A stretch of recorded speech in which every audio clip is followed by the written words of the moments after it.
হঠাৎ করেই আকাশ অন্ধকার হয়ে যায়, শুরু হয় গর্জন, তারপর যেন একসঙ্গে মেঘ ফেটে নামে ভয়ঙ্কর বৃষ্টি, যাকে বলা হয় ক্লাউড বার্স্ট। এটি এমন এক প্রাকৃতিক ঘটনা যেখানে মাত্র 10 থেকে 20 মিনিটের মধ্যেই বিশাল পরিমাণ বৃষ্টিপাত হয়, যার ফলে সৃষ্টি হয় আকস্মিক বন্যা ও ভূমিধস। বিশেষ করে পাহাড়ি ও উঁচু এলাকা যেমন হিমালয় অঞ্চলে এই ঝুঁকি সবচেয়ে বেশি।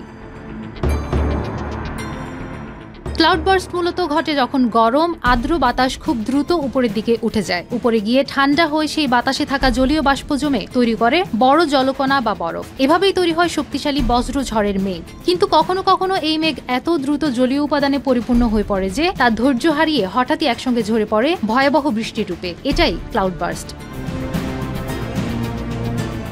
পাহাড়ি অঞ্চলে বাতাস বাধা পেয়ে স্বাভাবিকভাবেই উপরের দিকে উঠে যায়। এই প্রক্রিয়াকে বলে অরোগ্রাফিক ফোর্সিং। যখন এর সঙ্গে মাটির উপরিভাগে সূর্যের তাপ যোগ হয় তখন সেই ওঠা আরো দ্রুত হয়, ফলে মেঘ তৈরি হয় বেশি আর ক্লাউড বার্স্টের সম্ভাবনাও বাড়ে। আরো একটি বড় সমস্যা হলো বৃষ্টির পানির এই প্রবল চাপ সামলানোর মতো ড্রেনেজ বা নদী নালার ব্যবস্থা অনেক সময় থাকে না। তাছাড়া গাছপালা কেটে ফেলার ফলে পাহাড়ের মাটি আলগা হয়ে পড়ে, ফলে বৃষ্টির সাথে সাথেই সেই মাটি ধসে পড়ে ভূমিধসের রূপ নেয়।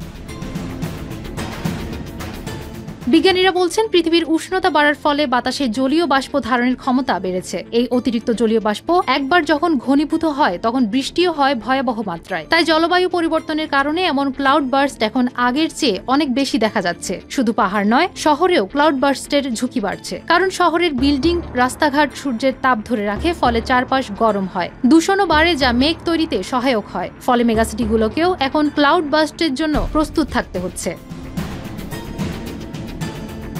এ ধরনের আকস্মিক বৃষ্টিপাতের দীর্ঘমেয়াদী পূর্বাভাস দেওয়া কঠিন, তবে তাৎক্ষণিকভাবে নাও কাস্টিং নামের প্রযুক্তি ব্যবহার করে 1 থেকে 3 ঘন্টা আগেই এমন পরিস্থিতি আঁচ করা যায়। তাই দরকার উন্নত আবহাওয়া পর্যবেক্ষণ, শহর ও পাহাড়ে ভালো ড্রেনেজ ব্যবস্থা, গাছপালা সংরক্ষণ এবং জনগণকে সচেতন করা, যাতে প্রকৃতির এই হঠাৎ রোষ সামাল দেওয়া যায়।